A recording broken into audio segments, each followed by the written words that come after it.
Welcome to Untrained. Hey, Whitney. Hey, Iris. Welcome back to season 3. Oh my gosh, season 3. Can you imagine? I didn't know. We started the journey not sure where we were going to go, but here we are. Season 3. Pat ourselves on the back. And today it's just us. We are going to do a little recap. We each had some full circle moments this summer that we want to talk about and we want to share. And we're going to start by talking about your trip to the 2024 Paris Olympics. Not as an athlete, but in a different role. And some of the insights and, again, full circle moments that you were able to have. Right. So I can talk about that, but you also have pink hair, which is pretty amazing. I also have pink hair. So, pink hair happened over the summer. And, you know, for my version, we're going to talk about this that is coming out in bookstores at the end of October, but I got my little author copy so we can talk about finishing up a book and transitioning to the promotion part and all the insights and feels there. But back to you. Right. Body image inside out. We're definitely going to talk about it. So I went to Paris and Olympics inside out. First, we're going to talk about the Paris Olympics inside out with Iris Zimmerman. Dun, dun, dun. So it was a very full circle moment because, first of all, Paris has all the wonderful feelings for me because in 1995, which, you know, for my kids, they don't think it's an actual year. 14 years old, and I won the cadet world, which is under 17 age group world championships, which it made history because it was the first American to win a world championship in any age or weapon category in fencing. And is that what got you into the Fencing Hall of Fame, Iris? I think so. Mm-hmm. That was a big part of it. It was a big part of it. So, you know, going to Paris, first of all, it's Paris. And it's amazing. There's a ton of history. The Grand Palais was where the fencing was. And I got a chance to go with Deloitte, where I'm working now. And I got a chance to show people from around the world associated with Deloitte the magic of fencing. And fencing isn't so easy to watch or to understand. So it was great to just sit with them. And at the end, they were getting really excited.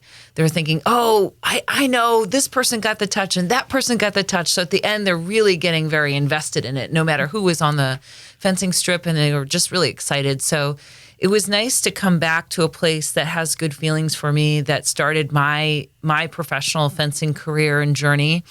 But the American team did really well. It wasn't just the American team. It was my weapon, the women in my sport that kicked some serious ass. We won another gold medal. Women's foil won another gold medal. Lee Kiefer. Not only that, Lee Kiefer is a Deloitte-sponsored athlete. So that was a full circle moment. Mm-hmm. And so she won her gold medal, the second one. She won in Tokyo, and then she won here in Paris. And then there was another woman, Lauren Scruggs, who won a silver medal, too, becoming the first African-American female to win Olympic medal in fencing. So that has all the feels in it, too. And those two together with another athlete, with the other two athletes on the women's foil team, won the Olympic gold medal for the first time. And it was kind of crazy because we, as a fencing team, when my sister and I went in 2000, we were supposed to be, quote unquote, the ones that would win a medal for us. But we were 2 points shy from a bronze. 8 years later in Beijing, they win a silver. And then after that, 8 years, is that 8 years? Maybe it's more, more than 8 years. After that, we have a gold medal, right? So I think for me, it's this sort of laying the foundation for women to be successful, which has been such a huge part of my value system too, is I may not always reap the rewards of what's the foundation is, but it's worth the work because you will see the next generations come up. And this Olympics, can we just say it was all about women in this Olympics winning? The U.S. women just absolutely crushed at the Olympic Games. This was the first Olympics with parity. So, you know, there's a lot of full circle moments where, you know, in my life, I never thought I'd see these things. And we're always fighting for these things. You and I are always talking about untraining, and we often do talk about women and how we have to shift in this world, and where are we now, right? We enter the workforce where we have all these expectations. There was never like a middle where we were taught, how do we do this well? How do women enter the workforce and move through the workforce well, and be supported well? But, I see it in sports. It's possible in the corporate world. So, for me, this summer was the realization of so many dreams and so many things and possibilities and hope. So the Olympics really is about that, is, in a time where things are quite difficult, it can be a beacon of hope. So for me, it was that. And I think I still hold that from Paris and from the Olympic Games. And of course, the Paralympic Games are going on right now. How were you personally changed by this trip? What has shifted in you? Because it was a big week. It was a big deal. Well, I'm always trying to find a pathway in my career and my life, right? So I've done a lot of untraining. You've seen it. And when I entered into Deloitte, I was like, I can't do this anymore. I can't set these crazy goals and then drive myself into a burnout place. And so I kind of was goalless, or not so many goals. I didn't know, how do I set these goals and feel like I'm going to do this in a very sustainable way. And I think after I went to the Olympic Games, it was very interesting to see. So I'm going to make this parallel. This might be a little bit harder, but growing up as an athlete, one of the things that we've talked about, you and I, is how we learned how to train was all you do is train all the time. I had a short practice. I practice while you sleep, right? Mm-hmm. But these generations today and the athletes I was seeing, they were preaching. You have Simone Biles preaching about mental health. You have Ilona Myers, I think that's her name, preaching about physical health and how she sees herself. So you see like so many shifts in athletes, and then also them grabbing onto their narratives and just being, they were very powerful, very empowered, and very strong. So I thought to myself, if these women, if we can train differently, if these athletes can reach these heights, if they can win these medals and not overtrain, overwork, overdo, then I can do that too. So that was one of the things I thought about for myself. And then also it gave me some thought about, I think one of the things I want to do in my career, I'm sort of mid to late career. What do I want to do in this mid to late career phase, and what are some of the impacts I want to have? And it's definitely on this Olympic movement. I definitely didn't have a very good relationship with the Olympics for a long time. I had an abusive coach. Things were very unhealthy. The way I trained was really unhealthy. So I think coming back to the Olympic Games allowed me to bond a different type of relationship to it, and really understanding, like, I love the Olympic Games. I love the hope it represents. I love the things it represents. I love the empowerment it represents, and I want to be a part of that. So I think for me, it's more, how do I take this journey into the next phase of my career and help other athletes, be a part of the Olympic movement in some ways, help to continue to evolve the Olympic movement, continue to sustain the diversity and the gender parity, the accessibility. So yeah, there's a lot to it, but it just felt like it gave me some place of orientation, especially in this like mid to late career phase. Amen to that, Iris. Yes. I haven't figured it out yet, but you and I will figure it out. Yeah. And you have having the right question is sometimes the most important thing, right? The right question is, how do we do more of work with the Olympics? How do I get to invest in that and be enlivened by that, right? That's the question. Right. Right. And I think it took the repairing of, when you go through a scenario like with the abusive coach, or the Olympics was a really hard time for me. We didn't win the medal. My coach wasn't very supportive. It was a really tough period of time, and there was a lot of negative feeling towards the Olympic Games. So I think it was really this repairing of the relationship to the Olympic Games that have allowed me to see, you know what, I still want to feel connected to this place. Which leads into my last question, which is, you've talked a lot about repairing your relationship to the Olympics. How did you feel towards your 20-something athlete self while you were there?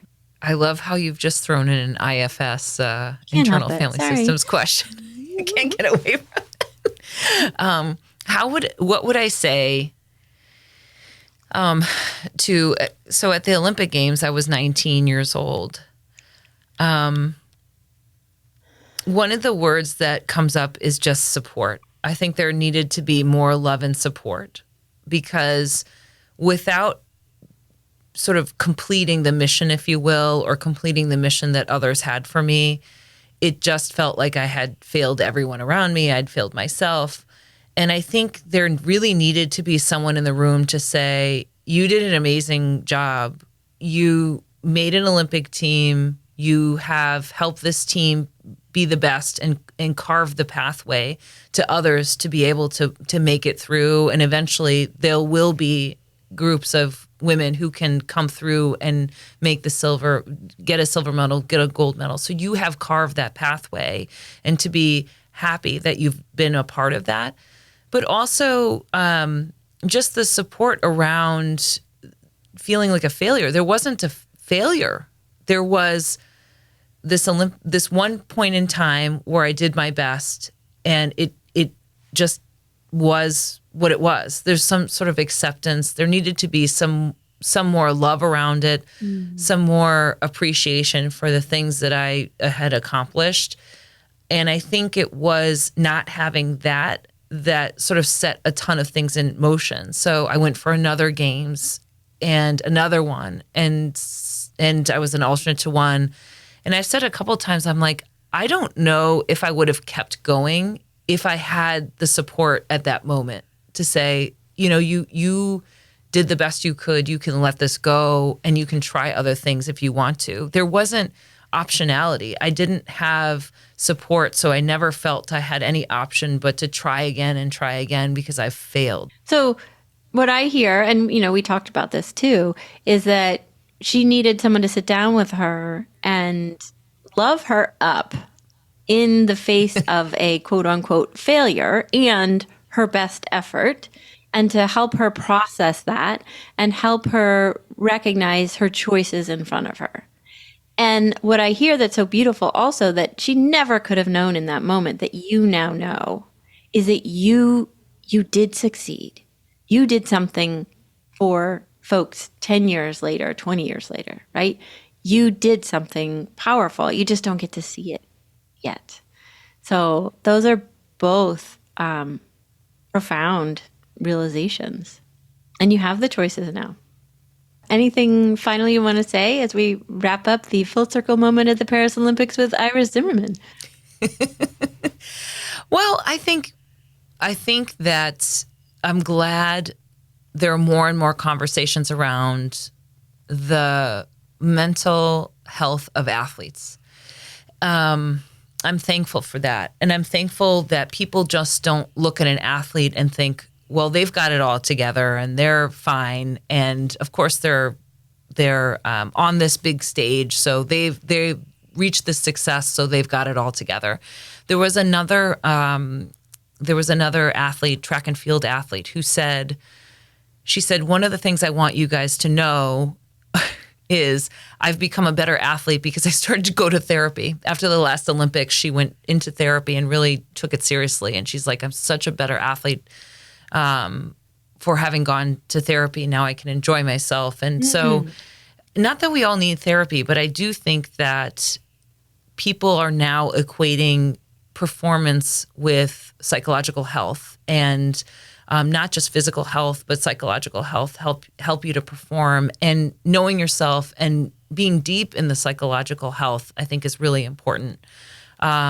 And you don't just look at an athlete and think, oh, this person's really just good at what they're doing and that's it, right? So it's the same, I think, for people who are trying to perform at a high level in the professional field too. Don't be afraid that you need support, right? Don't be afraid that you might need some psychological support, some sort of coaching support.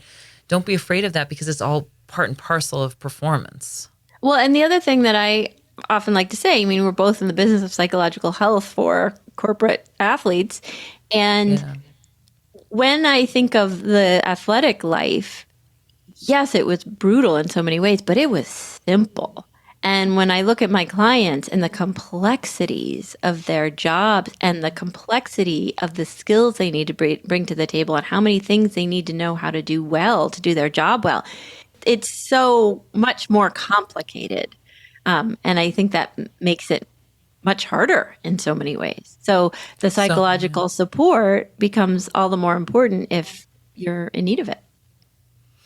Yeah, I know it was off topic from what I said about my own experience, but I don't think so.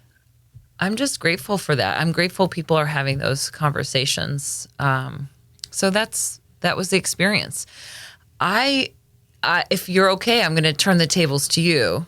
And your summer was, you had a wild summer. Yeah, I did a lot of things. I'm gonna use a segue story though. Okay.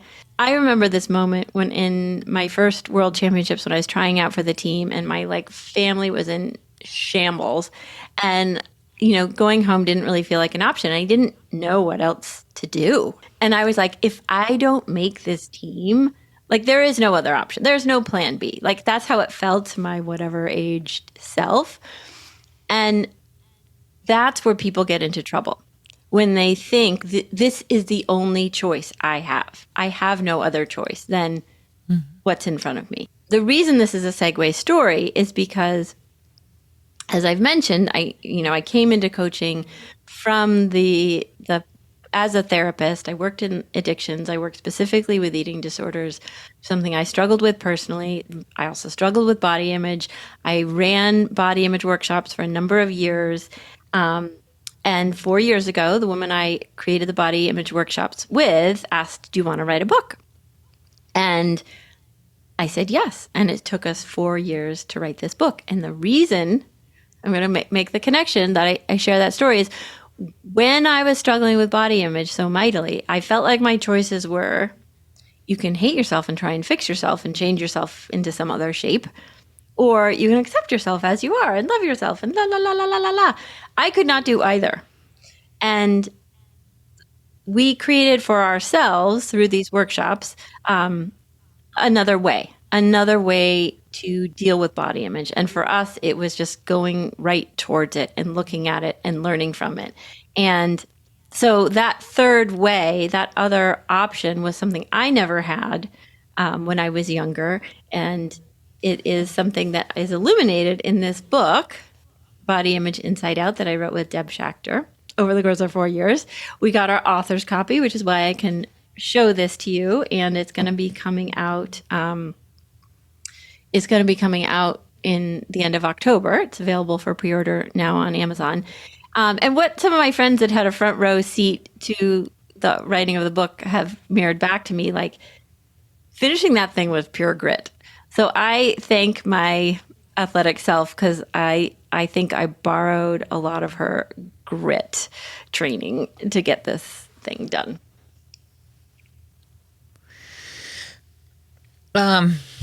So I had a first question is, how do you feel now that you have this book in your hand? What does that feel like? I've watched you on this journey, the ups and downs and ebbs and flows. To get the book in hand, what does it feel like? I'm still processing that, and I still have a lot of feelings. I think when somebody gets a copy of it, because we're able to send a couple of copies out, or, learn stuff from the Instagram and is like, ooh, this is helpful, that feels really good. That feels great, because that's sort of why you persevere to do it, is I've learned something that really helped me and I want to share it. And I want to, create something that I'm proud of. And one of the things that I do like about having it in my hand is one of our guests was Ellen Vora. So she wrote the line at the top. This illuminating book offers the paradigm shift the world is ready for. Ellen Vora, MD, author of Anatomy of Anxiety. So that was really cool. And another guest we had, Amanda Hennessy, the public speaking coach and also actress, she wrote, "I wish I could jump in a time machine and give this book to my teenage self." So the parts that feel good are when, people I respect, people I care about, have positive things to say, and it helps me feel hopeful that it will have a positive impact. When we are in cycles of trying to change ourselves and trying to fix ourselves, and when we don't like parts of ourselves, and when we're trying to manage ourselves, that's a lot of energy and often a lot of negative energy. I do have respect for the fact that these parts are trying to help us and are trying to take care of us at a deeper level. But it keeps us from our power. And so I feel passionate and I feel really strongly that if more people had opportunities to use some of these tools and learn how to untrain the negativity and practice new ways, that our energy would be better served in our lives. I mean, a lot of my life energy was consumed in negativity towards myself. And I think that, with my corporate clients, I'm trying to help them maximize their energy, maximize their gifts, maximize their talents, and not waste any of it in unnecessary ways. And I think this is for people who struggle with negative body image. It's similar. How do we learn to maximize our own energy, our own talent, our own gifts, our own uniqueness, our own beauty, if you will? So that's my long answer. I'm still sorting it out, but that's what I know at this moment. It doesn't feel like, we've talked about this too, but it doesn't feel like Body Image Inside Out, your book.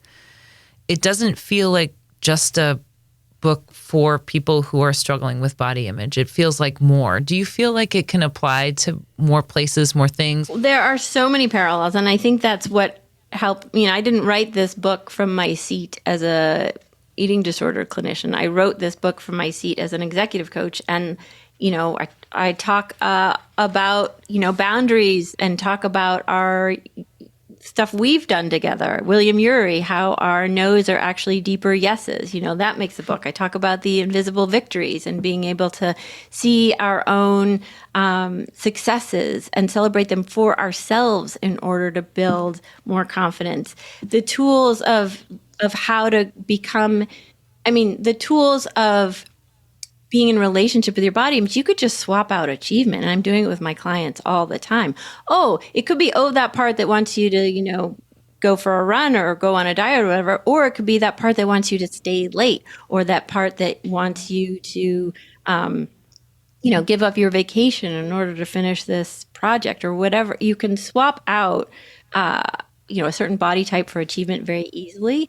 And the tools illuminated here, compassion, curiosity, mindfulness, awareness, are tools that are used all the time in coaching. So it's been a journey, and I wanted to ask more. Yeah. I wanted to ask more about the inner work you've been doing while on this journey of writing a book, and what things this summer have become, not everything is going to be more clear, but what has become more clear for you. And I want to focus on what is becoming more clear about the impact you want to have on the world. I would love to be able to answer that question, but every time I roll up my sleeves and dig deep to work towards that, I come back to what I wrote in this book about right-sizing your life. It's in chapter 10, right-sizing, size. But it's really about, I am constantly overextending, overdoing, over expecting, over hoping over whatever. It's like a muscle in me that doesn't help me right size my life it makes the life that I want to have bigger than the energy I have for it. But what it does over and over consistently is look at yourself, Whitney. Look at your patterns, look at your mindsets, look at your way of moving through the world and change it. So I think this book has right-sized me a lot. And I have a lot of moments where I think like, it's going to happen. Like people are going to like it. Like so-and-so is going to have this on their podcast. But the moments that feel most true are when I'm like, oh, you're going to learn how to like really enjoy going mountain bike riding and making more time for it, because that's what lights you up and makes you relax and makes you feel like a happy human. Like, I think at the end of the day, probably, even though I want the other things so badly, but at the end of the day, I think what is the most valuable teaching is that. How do I get to be a human on Earth and enjoy it as much as I can? That is what this lovely lady, I think, has taught me, along with a lot about that I'm worth that. And that's not because I'm special, but because I'm human. And that is a really tough lesson to get. I'm worth that not because I'm special, because I'm human. Yeah, that's a deep one. That's a tough one. That's a hard one. And I think it's been really ugly at times, but that's what this book has been trying to teach me. And I hope that's what's at its heart. You are beautiful. You are human. And you get to inhabit this body and live this life and enjoy it to the best of your ability. And you don't have to go to great lengths to change who you are or what you look like. I think we can leave it there. I think that's pretty powerful, right? So I think by telling your story, but also the story of what you're learning yourself, really helps to bring it back and connect the dots to why we have this podcast of Untrained. Because it is at the heart of it is that all of you are human. We're all living the human experience, and we have permission to have joy, to have ease, to have comfort. Yeah, and sometimes it takes more than just a permission slip. We got to get in there and roll up our sleeves and work with the parts of us that need some unburdening and untraining. It's okay if it takes a while, and it takes more than we think to move the dial on our untraining and our unburdening and our shifting. And that's okay too. That's all part of the process. Yeah. So any last thoughts before we finish up? I'm really excited about season 3. I think we're bringing a lot more intentionality to it than we ever have before. And we've got some new logos, new designs, and it's more important than ever. I would also say that our listeners like and subscribe and give us feedback that this podcast is working for them and something they'd like to stick around. Yeah, we're going to have more on that too, but it would be great. I think we're wanting to engage the audience a little bit more this year, and we have some more guests, and they're pretty awesome coming up. So we're really excited about those. And we'll have some more Olympic conversation too, just to give people a heads up as to what's coming up next. So like and subscribe, but also more specifically, I think we're really focused on the Apple Podcast platform. So if you can go on there and give us a little bit of a thumbs up and some love, that would be great. And more on Whitney's book as it comes out and as the fall continues. So welcome to season 3 of Untrained. Keep untraining. Keep untraining.